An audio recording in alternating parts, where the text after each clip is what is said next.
Amados hermanos, les voy a invitar que abran sus Biblias en Mateo capítulo 6. Mateo capítulo 6 es la tercera lectura que leímos anteriormente. Mateo 6, versículos del 9 al 13. Y el día de hoy quiero iniciar una serie de sermones titulada La oración del Padre Nuestro. ¿Ya? Creo que la oración del Padre Nuestro tiene al menos 7 peticiones, alrededor de 6 o 7 peticiones. Entonces, no creo que podamos abarcar las 6 o 7 peticiones el día de hoy, por temas de tiempo. Pero creo que al menos podríamos abarcar 2 peticiones de esas 7. A la vez, quiero dar una pequeña introducción y en qué contexto se encuentra esta oración muy conocida como la oración del Padre Nuestro. Entonces, si el Señor quiere, el día de hoy, el próximo domingo, y necesitaríamos un domingo más, tal vez en 3 domingos, en 3 sermones podríamos culminar esta serie de la oración del Padre Nuestro. Dice Mateo capítulo 6, versículos 9 al 13, vosotros pues oraréis así: Padre nuestro que estás en los cielos, santificado sea tu nombre, venga tu reino, hágase tu voluntad como en el cielo, así también en la tierra. El pan nuestro de cada día, dánoslo hoy, y perdónanos nuestras deudas, como también nosotros perdonamos a nuestros deudores, y no nos metas en tentación, mas líbranos del mal, porque tuyo es el reino, el poder y la gloria por todos los siglos. Amén. La oración del Padre Nuestro, hermanos, es una de las enseñanzas más conocidas de Jesús y una de las oraciones más repetidas dentro del cristianismo histórico. Sin embargo, su valor, el valor de esta oración, no radica solamente en recitarla. Ustedes pueden ver que muchas iglesias de distintas denominaciones, aún dentro de la iglesia reformada, dentro de su orden del culto de oración pública, se recita la oración del Padre Nuestro. Nosotros, antes de terminar este sermón, vamos a recitar la oración del Padre Nuestro. Sin embargo, su valor no radica solamente en recitar esta oración, sino en comprenderla verdaderamente, lo que ella significa, y también vivirla.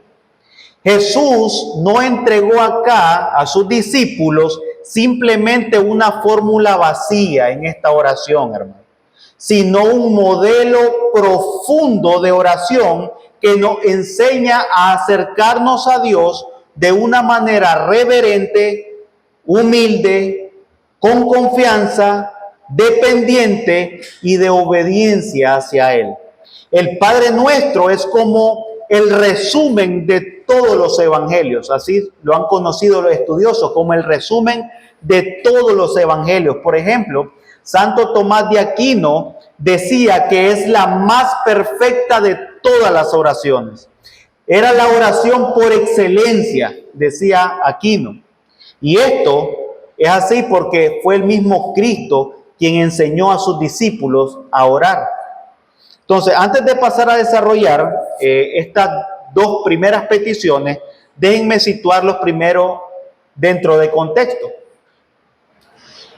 Esta oración, conocida como la oración del Padre Nuestro, se encuentra dentro de un contexto donde muchos estudiosos, donde muchos teólogos han llamado el Sermón del Monte.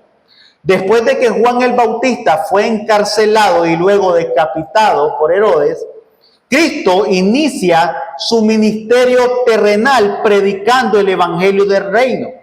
Marcos 1, del 14 al 15 dice: después que Juan fue encarcelado, Jesús vino a Galilea predicando el evangelio del reino, diciendo: el tiempo se ha cumplido y el reino de Dios se ha acercado. Por tanto, arrepentíos y creed en el Evangelio.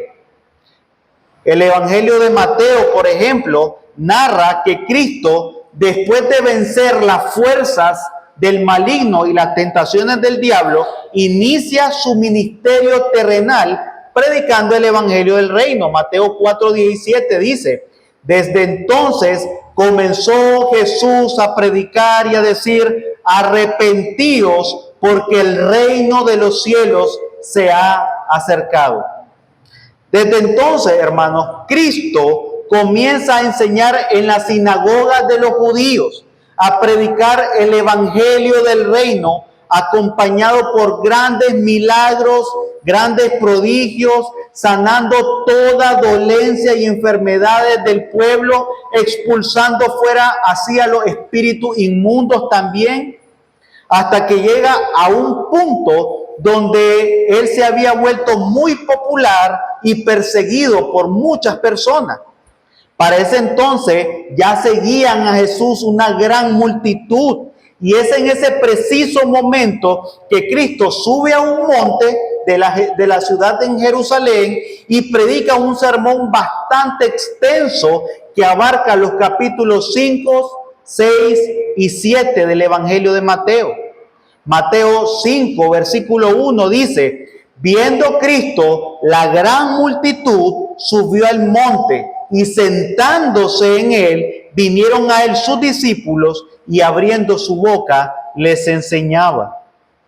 Hermanos, el punto clave o el punto crucial de este sermón del monte se enfocaba, por un lado, en enseñarles que lo que verdaderamente significaba los estándares morales de la ley de Dios, y que toda persona que anhelaba ser parte del reino de Dios debía de tener una justicia mayor que la de los escribas y los fariseos, que representaban los líderes religiosos de aquella época. Mateo 5:20 dice: porque os digo que si vuestra justicia no fuere mayor que la de los escribas y fariseos, no entraréis, al reino de los cielos.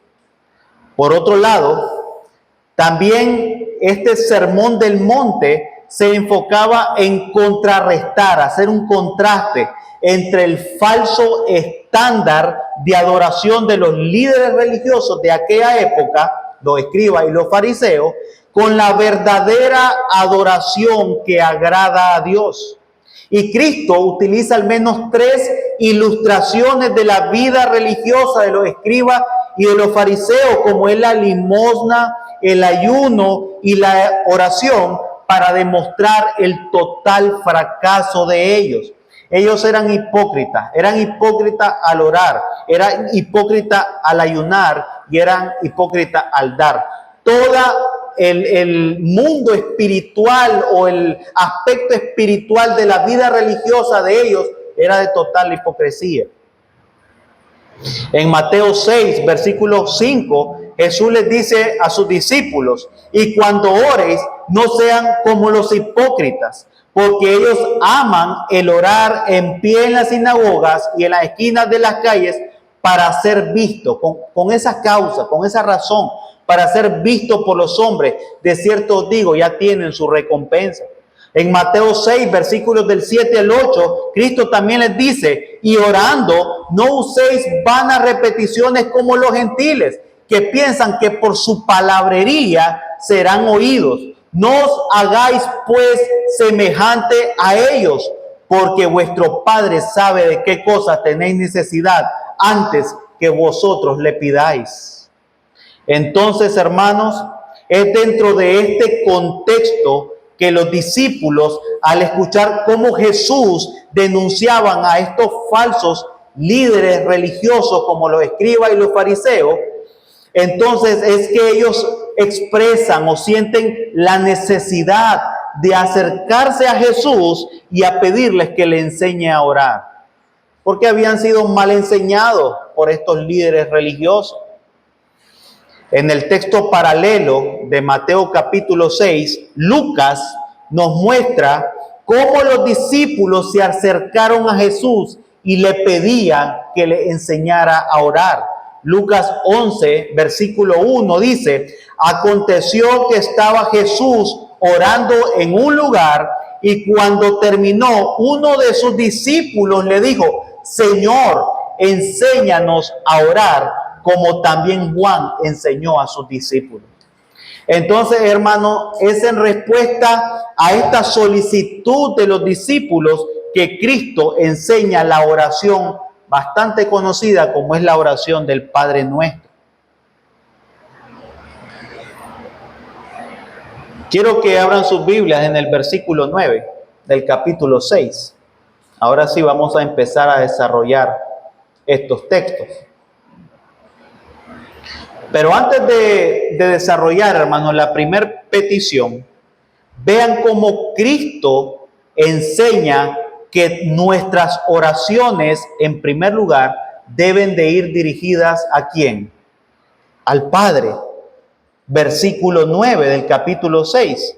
Vosotros pues, dice Jesús, oraréis así: Padre nuestro que estás en los cielos. ¿Lo vieron? Cristo, en primer lugar, nos está enseñando que nuestras oraciones deben de ir dirigidas ¿a quién? Al Padre. Al Padre. Y esto, hermano, no significa de ninguna manera que no podamos elevar también nuestras oraciones al Hijo o al Espíritu Santo. Eso no significa. Por ejemplo, Lucas nos muestra que Esteban, recuerdan en el libro de los Hechos, Esteban, al dar su discurso ante el Sanedrín, muchos de los judíos comenzaron a enojarse, endurecieron su corazón a tal punto de que comenzaron a martirizarlo. Y mientras lo apedreaban, Esteban, el primer mártir de la iglesia, dirige sus oraciones ¿a quién? A Jesús. Y le dijo, Hechos 7, el 59 al 60, Señor, no le tomes en cuenta este pecado. Señor Jesús, recibe mi espíritu. Ven, Esteban se está dirigiendo a Jesús. Y habiendo dicho esto, dice Lucas, durmió. Nosotros, hermanos, no podemos olvidar que tanto el Padre es Dios, el Hijo es Dios y el Espíritu Santo es Dios.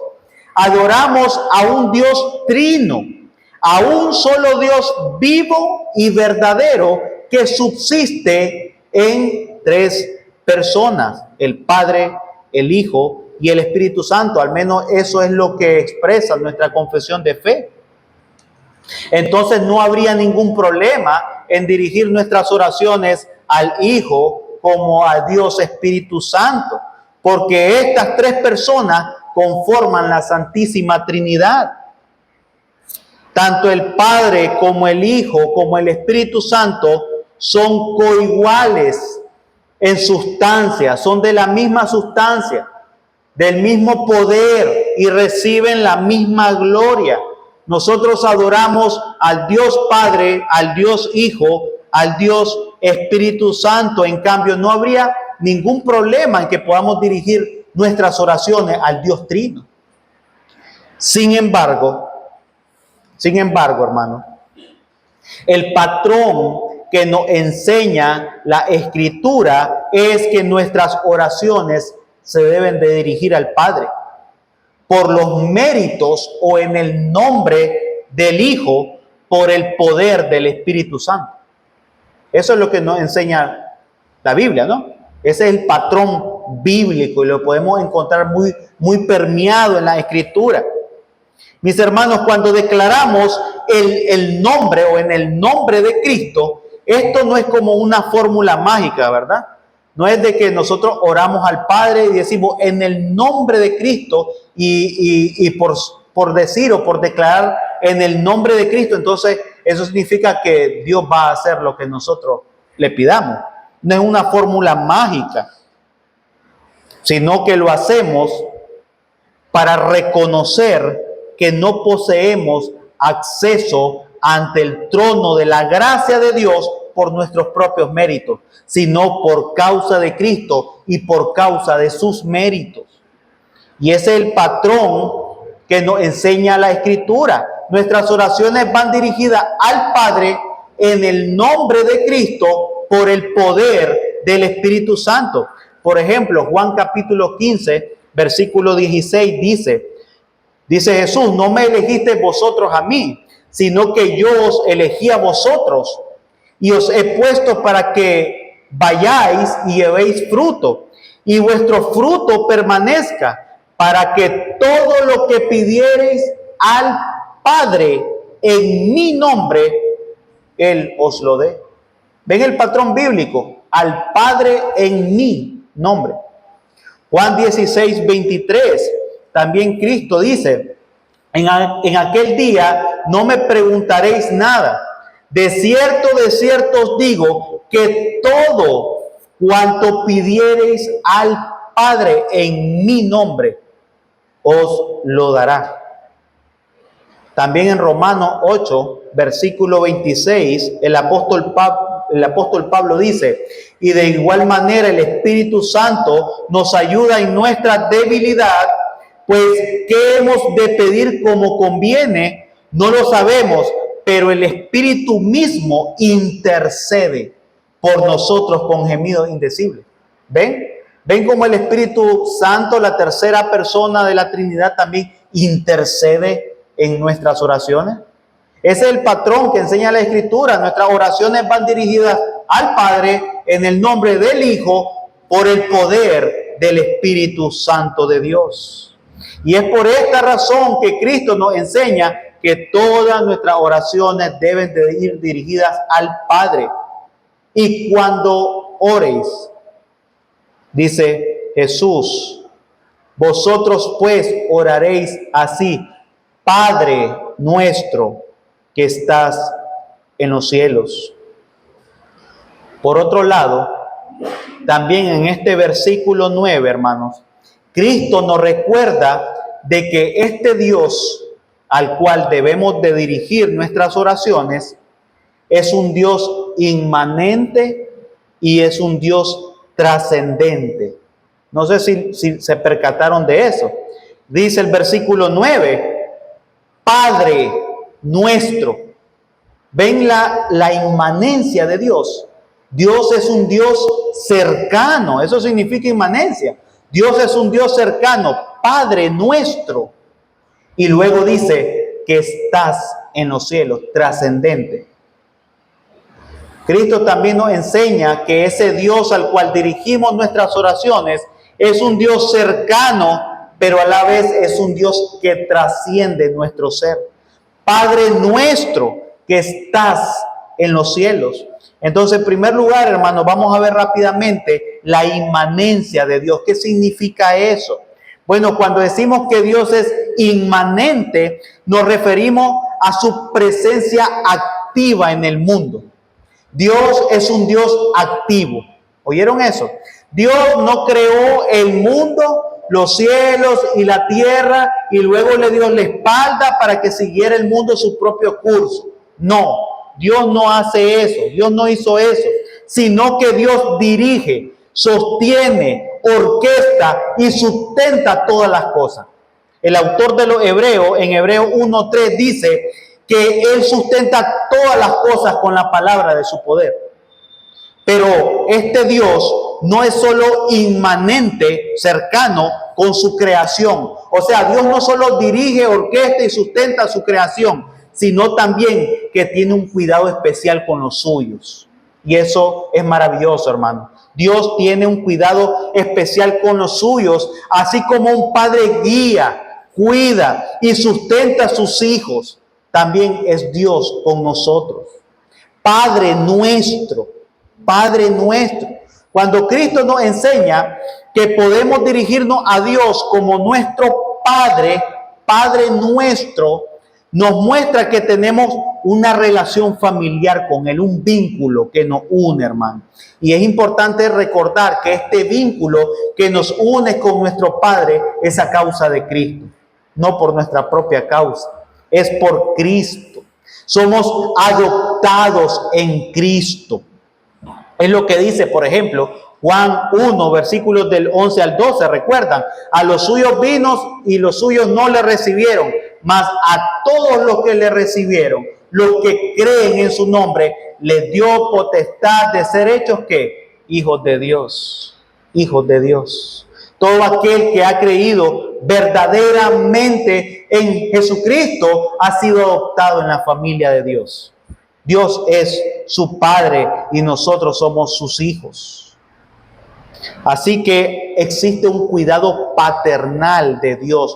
Dios cuida, sustenta y vela por sus hijos, por los suyos. Así que Dios es nuestro Padre, hermanos, y nosotros somos sus hijos. Cristo en esta oración nos está invitando a acercarnos con plena confianza y con total dependencia a nuestro Padre. Así como un hijo se acerca para disfrutar de una relación familiar y de amor con su padre.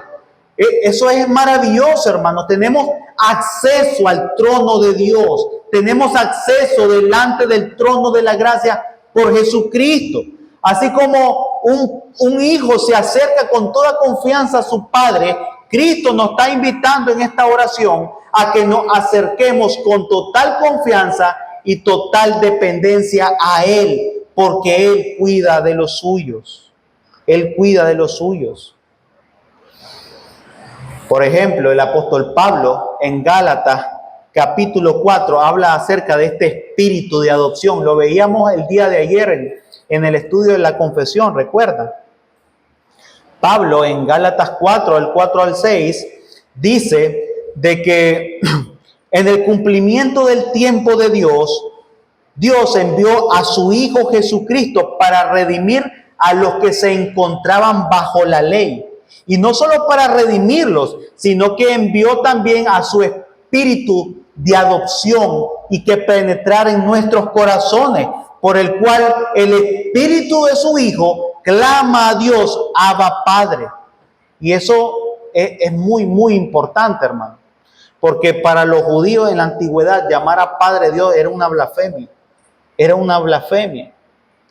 Pero lo que Cristo está enseñando a sus discípulos acá es que sus hijos, todos aquellos que han creído verdaderamente en Jesús, pueden acercarse a Él con toda confianza y referirse a Dios como Padre. Como Padre. Esta palabra Abba que utiliza el apóstol Pablo acá en el arameo es glorioso, hermano. Es como dirigirte a Dios como casi papito, como que fuera un papito lindo. Es eso lo que el apóstol Pablo está diciendo acá.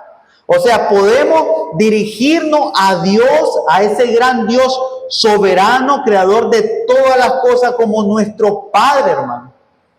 Eso es glorioso.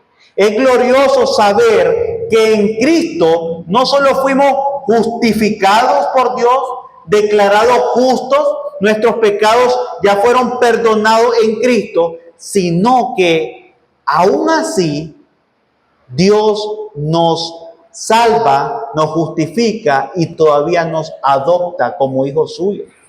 O sea, no solo nuestros pecados fueron perdonados, no solo tenemos, ahora hemos sido declarados justos delante de Dios. No solo eso, ahora somos parte de la familia de Dios. Ahora podemos tener un vínculo, una relación íntima con nuestro Dios. Eso es glorioso, hermano. Es glorioso. Después que nos encontrábamos enemistados con Dios, éramos sus enemigos, muertos en nuestros pecados, destituidos de su gloria, ahora podemos acercarnos confiadamente al trono de la gracia de Dios, como un hijo puede acercarse a su padre, con toda confianza.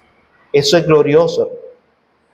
Es glorioso lo que Cristo nos enseña en esta parte de la oración. Padre nuestro. Pero por otro lado, también Cristo, en esta parte de la oración, nos enseña que este Dios que se encuentra cercano a nosotros, también es un ser trascendente. Esto es superior a nosotros y está por encima de toda realidad. Dios es cercano, es inmanente, Padre nuestro, pero también es trascendente, que estás en los cielos. Es superior a nosotros. Es un Dios inmutable. Es un Dios que subsiste por sí mismo, increado. Es un Dios soberano. Ese Dios soberano, creador de todas las cosas, es superior a sus creaciones porque Él es el creador. Está por encima de toda realidad. El Salmo 113, versículo 5 dice: ¿quién es el Señor nuestro Dios? Dios tiene su trono en las alturas y se digna contemplar los cielos y la tierra. Dios está en los cielos. Ahí está situado su trono. Es superior a nosotros, hermano. Él es trascendente. Dios está por encima de toda realidad. Y cuando el salmista dice que su trono está ubicado en los cielos, no solo lo hace en un sentido geográfico, sino en cuanto a su esencia y a su propia existencia. Dios es autoexistente, autodependiente, eterno, infinito, inmutable, soberano, quien ha creado los cielos y la tierra y todas las cosas que hay en ellos para su propia gloria. Es un Dios trascendente. Mis hermanos, todo lo creado es contingente a Dios. Es decir, depende de Él, viene después de Él y recibe su existencia en Él, en Dios. Todo lo creado, tanto visible como invisible, con toda su grandeza, belleza o complejidad, es una realidad secundaria, derivada y subordinada de Dios. Él es trascendente, solo Él es exaltado y alto. Ese es Dios. Y esto, hermanos, de la inmanencia y la trascendencia de Dios debería de producir en nosotros una total confianza en acercarnos a Dios, sabiendo que Él es cercano a nosotros y que tenemos acceso gratuito las 24 horas del día, hermanos, ante el trono de su gracia, sin ninguna restricción, pues Él es nuestro Padre. Pero a la vez debemos de entender de que este Dios debemos de dirigirnos con toda reverencia y con toda humildad, pues Él es el gran Dios soberano que trasciende todas las cosas. Eso debería de producir en nosotros, en esta parte de la oración. Dios es cercano a nosotros, pero a la vez ese Dios cercano, nosotros debemos de dirigirnos a Él con toda reverencia y humildad, porque es trascendente. Dicho esto, hermano, ahora sí vamos a pasar a considerar la primera petición de la oración del Padre Nuestro. Segunda parte del versículo 9. Santificado sea tu nombre, dice Cristo. Padre nuestro que estás en los cielos, santificado sea tu nombre. O sea, la primera petición que Cristo eleva al Padre, enseñando a orar a sus discípulos, es: santificado sea tu nombre. Y tal vez usted podría preguntarse, ¿qué significa eso de santificado sea tu nombre? Bueno, en primer lugar, hermanos, esto podría apuntar al carácter santo de Dios. Dios es un Dios santo. Santificado sea tu nombre. Y la santidad es uno de los atributos esenciales y muy remarcados de Dios en la Escritura. Así, hermanos, como Dios es amor, misericordia, bondad, también Dios es santo. Dios es perfecto en todas sus perfecciones, valga la redundancia. Dios es perfecto en todos sus atributos. Dios es amor, pero también Dios es un Dios santo. Creo que fue R.C. Sproul el teólogo presbiteriano, quien decía que en la Escritura no se dice que Dios es amor, amor, amor, o Dios es misericordia, misericordia, misericordia. En cambio, sí se dice que Dios es santo, santo, santo, el Dios 3 veces santo. Y esto lo menciona Sproul porque es una realidad. En la Escritura, hermanos, no hay otro atributo tan marcado de Dios que su santidad. Dios es 3 veces santo. El mismo profeta Isaías,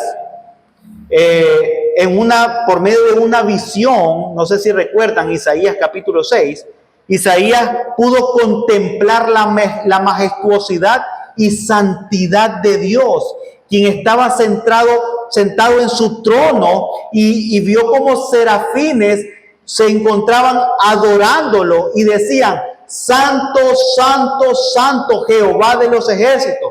Toda la tierra está llena de tu gloria. Isaías capítulo 6, versículo 3. Aún el mismo Isaías, dentro de ese contexto, al contemplar la santidad de Dios, ¿saben qué fue lo primero que experimentó? Su inmundicia. Su inmundicia al contemplar la gran santidad de Dios. E Isaías 6, versículo 5 dice: ay de mí que soy muerto, porque he sido hombre inmundo de labios y habitando en medio de pueblo de labios inmundos, he visto, o mis ojos han visto al Rey Jehová de los ejércitos. Y solo imagínense eso, hermano. Ustedes estar en un éxtasis, en una visión y ver la majestuosidad de la santidad de Dios, ver su carácter santo.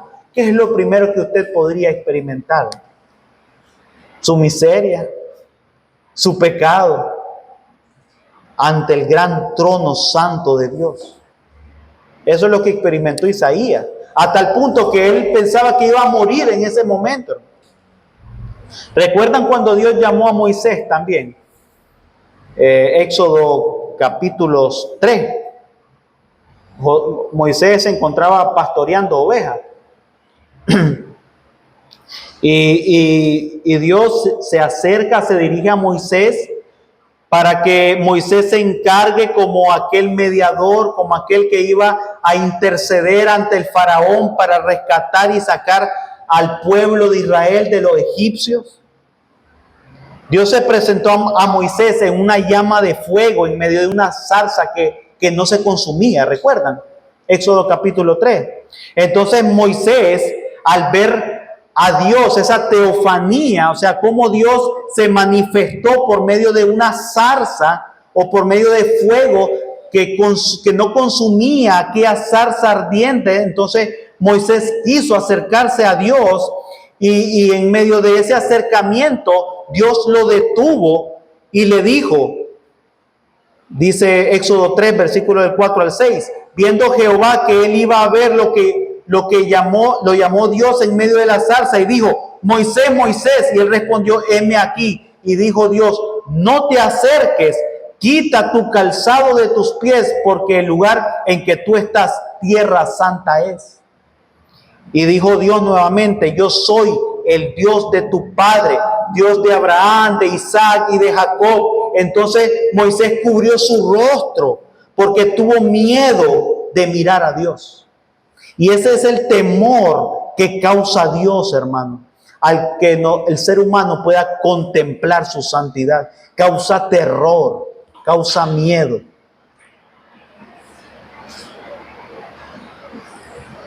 Mis hermanos, Dios es santo.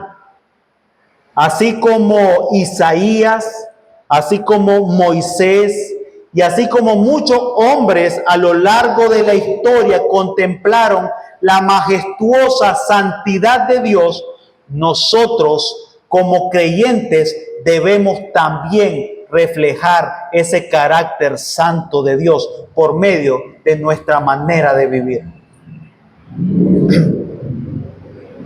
Debemos vivir una vida santa, piadosa y agradable bajo la voluntad de Dios prescrita en su palabra. El apóstol Pedro, en su primera carta, Pedro capítulo 1, versículo 16, dice, porque escrito está, Sed santos porque yo soy santo. El autor de los Hebreos en Hebreos 12:14 dice, seguid la paz con todos y la santidad sin la cual nadie verá al Señor. Cristo, hermanos, entonces, en esta primera petición, lo que nos revela es el carácter santo de Dios. Nos muestra que su nombre es santo. Santificado sea tu nombre. Y que el propósito de nuestra existencia es glorificar a Dios y exaltar su santo nombre. Eso es lo que nos muestra Cristo en esta primera petición. Como dice la primera pregunta del Catecismo Menor de Westminster, ¿cuál es el fin principal del hombre? ¿Recuerdan? Recuerdan que en una ocasión después del culto abarcamos esa pregunta. ¿Cuál es el fin principal del hombre? El fin principal del hombre es glorificar a Dios y gozar de Él para siempre. Es por esta razón que nuestra primera petición a Dios se enfoca en Dios mismo, hermano. En Dios mismo. Es teocéntrica. Es en Dios que se enfoca nuestra primera petición y no en nuestras propias necesidades. Eso es lo que Cristo nos está remarcando acá, nos está enseñando. La primera petición por la cual usted se debe de acercar a Dios es para santificar su santo nombre. Santificado sea tu nombre. Es una petición que va enfocada en Dios y no en nuestras propias necesidades. Cristo nos enseña que todo inicia con el nombre santo de nuestro Dios, y por eso debemos de pedirle que nos enseñe conforme a su voluntad a santificar su nombre, viviendo conforme el carácter santo de Dios. Eso es lo que nos enseña Cristo en esta primera petición. Mi amado hermano, Cristo en esta petición nos muestra que el propósito principal del hombre no es ser exitoso en esta vida. No es el reconocimiento social. No es llenarnos de títulos o prosperar económicamente. No es ni siquiera que puedas tener un buen trabajo, un buen vehículo, una excelente familia. Nuestro propósito principal es honrar a Dios y glorificar su santo nombre. Todo lo demás es secundario. Todo lo demás es secundario. Eso es lo que nos enseña Cristo en esta primera petición. Y yo te pregunto algo, hermano. ¿Está usted pidiendo para que el nombre de Dios sea santificado? ¿Esa es tu petición principal cuando te acercas ante el trono de la gracia de Dios? ¿Es teocéntrica tu petición? ¿Está centrada en Dios? ¿Qué está haciendo para que el nombre de Dios sea santificado? ¿Estás viviendo de una manera santa, piadosa por el nombre de Dios? Santificar el nombre de Dios no significa solamente pedir para que sea santificado, sino también reflejarlo en toda nuestra manera de pensar, en toda nuestra manera de hablar y en toda nuestra manera de actuar y de vivir. Eso es pedir, santificado sea tu nombre. En segundo lugar, la segunda petición que nos enseña Cristo acá es: venga tu reino. ¿Lo vieron? Primera parte del versículo 10. Venga tu reino. Y lo primero que debemos de entender, hermanos, con esta segunda petición del Padre Nuestro, es que el reino es un tema muy remarcado en la Escritura. Y podemos observarlo con mucha frecuencia, en el Nuevo Testamento y más en los Evangelios.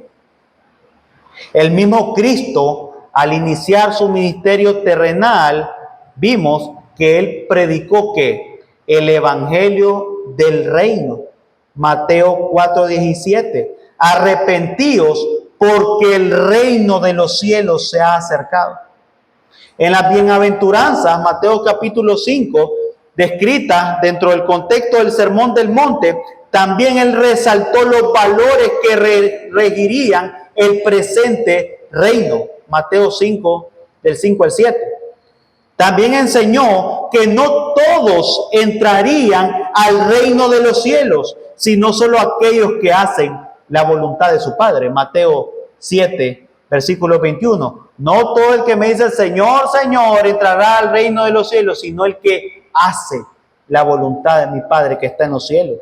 Más adelante también Cristo enseñó que las llaves del reino es la fe. Mateo 8, del 11 al 12 dice, y os digo que vendrán muchos del oriente y del occidente, y se sentarán con Abraham e Isaac y Jacob, y en el reino de los cielos. Mas los hijos del reino serán echados a las tinieblas de afuera. Ahí será el lloro y el crujir de dientes, hablando acerca de los judíos, incrédulos. Hechos fuera demonios como una señal externa de que el reino de los cielos se había acercado.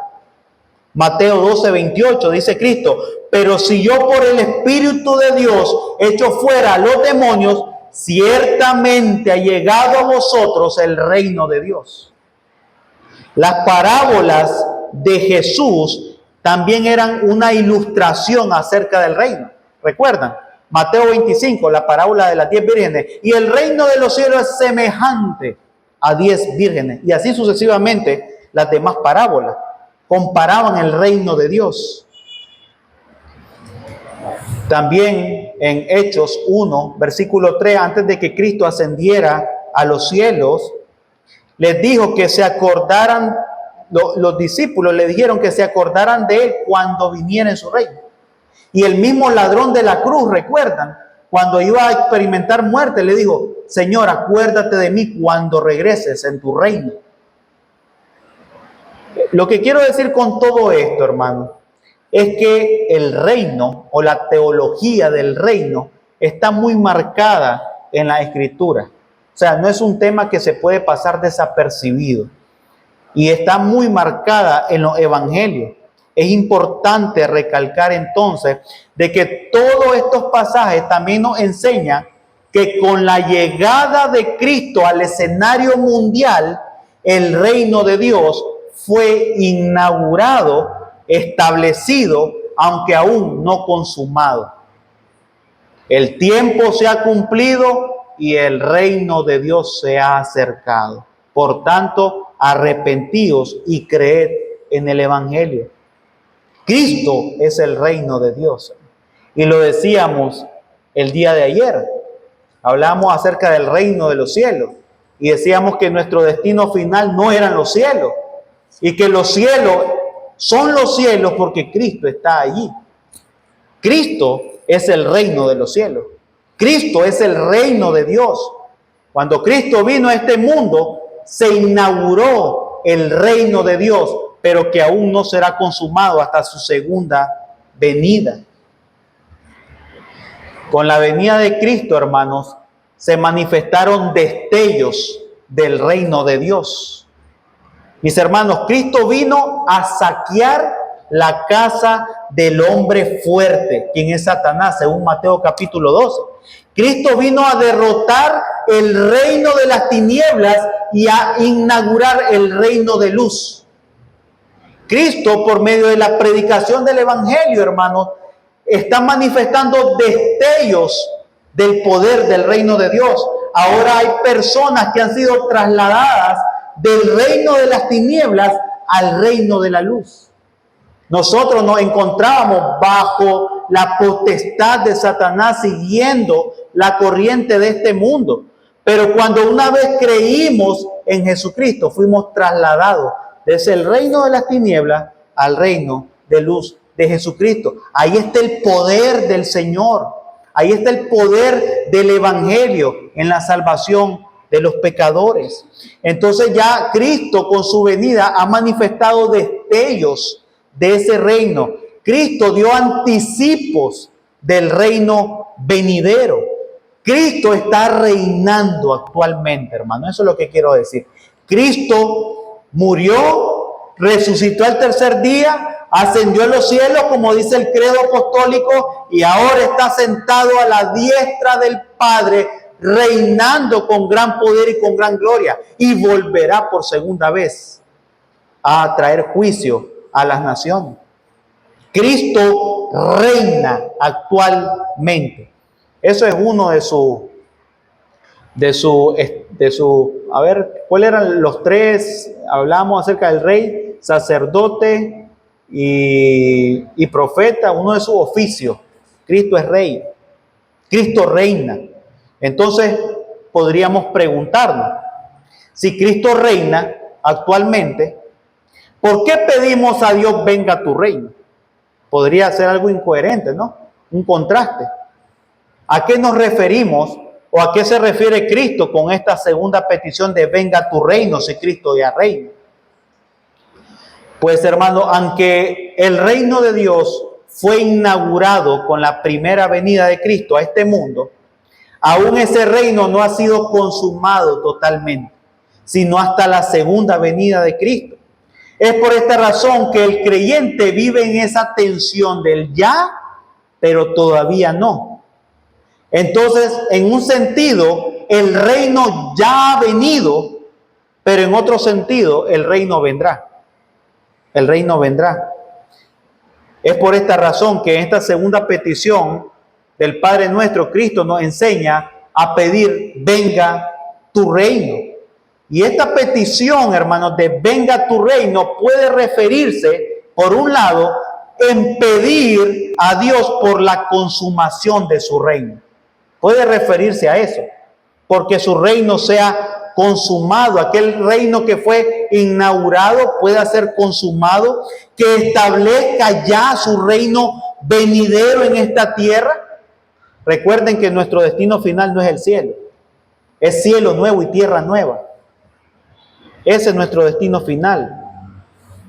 Pero también, hermanos, podría referirse no solamente a anhelar la llegada futura o la segunda venida de Cristo para consumar su reino, aunque este debería de ser un deseo y una súplica de cada uno de nosotros, sino que también podría implicar a que ese reino se expanda y se establezca cada vez más por medio de la predicación del Evangelio y por medio de la autoridad y el señorío de Jesucristo en nuestras vidas.